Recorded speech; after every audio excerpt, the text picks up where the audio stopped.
Pavel began magic at a very young age.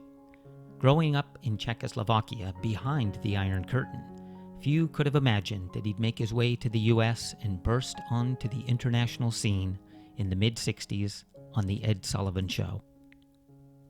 And that's where I saw him as a 6-year-old kid, and I remember vaguely watching this magician, and I wouldn't put it together for another 10 years when I saw him again on the Wonderful World of Magic shows. His easygoing style blended perfectly with his creative magic of color-changing ropes, silks, and records. And it was when I began working at Hollywood Magic and got a copy of his book, The Magic of Pavel, that I really realized what a true creative genius he was. And as luck would have it, our paths would cross just a few years later in 1982 at the FISM in Lausanne. He was kind, gentle, and soft-spoken, and we hit it off immediately, one creator to another.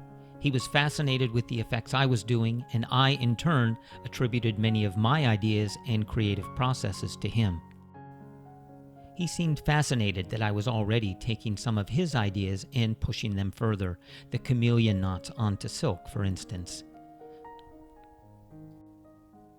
We met again in Holland, then in Paris, and then on to shows throughout Europe.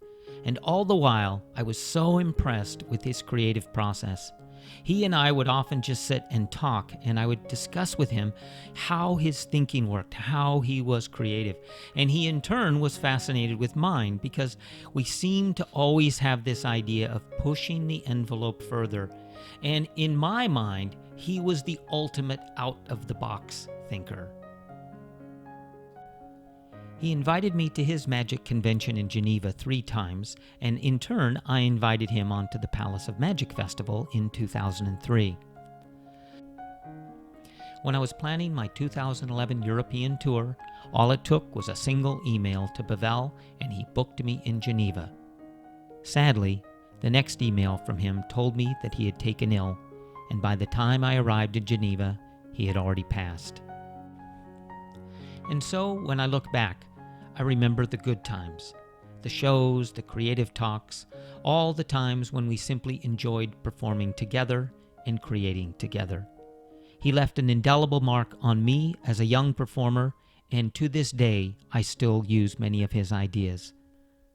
In my mind and heart, he exemplified the best as a magician, as a human, and as a friend.